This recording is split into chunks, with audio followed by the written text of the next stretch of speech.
അന്നത്തിനു വേണ്ടിയാണ് അവൻ അന്ന് വീട്ടിൽ നിന്നിറങ്ങിയത്. അവൻ പൗരപ്രധാനിയല്ല, വെറും സാധാരണക്കാരൻ മാത്രം. പിടിപാടുകളോ അധികാരങ്ങളോ ഇല്ലാത്തവനായതുകൊണ്ട് അവന്റെ രക്ഷയ്ക്ക് അവിടേക്ക് ആരും എത്തില്ല. പക്ഷെ മറന്നുപോയൊരു കാര്യമുണ്ട്. അവന് ജന്മം നൽകിയത് 1000 ചരിത്രങ്ങൾ സൃഷ്ടിച്ച മണ്ണാണ്. ഭൂമിയുടെ അടിവേര് പിഴുതെടുത്ത പ്രളയത്തിന് നേരെ നെഞ്ചു വിരിച്ചവർക്ക്, സോഷ്യൽ മീഡിയ കൺട്രോൾ റൂമുകളാക്കിയവർക്ക്, കൂടപ്പിറപ്പിനെ മരണത്തിൽ നിന്ന് കൈപിടിച്ച് കയറ്റാനുള്ള കരളുറപ്പുമുണ്ട്. കാരണം അകപ്പെട്ടവന്റെ മണ്ണ് കേരളമായി പോയി.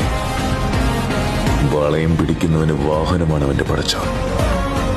ഇന്നും ലക്ഷക്കണക്കിന് മനുഷ്യർ അവന്റെ ഹൃദയത്തിന്റെ തുടിപ്പ് അവസാനിക്കുന്നില്ല എന്ന് വിശ്വസിക്കുന്നതിന് കാരണവും ആ വാഹനം തന്നെയാണ്. നിനക്കായി ഞങ്ങളെത്തും.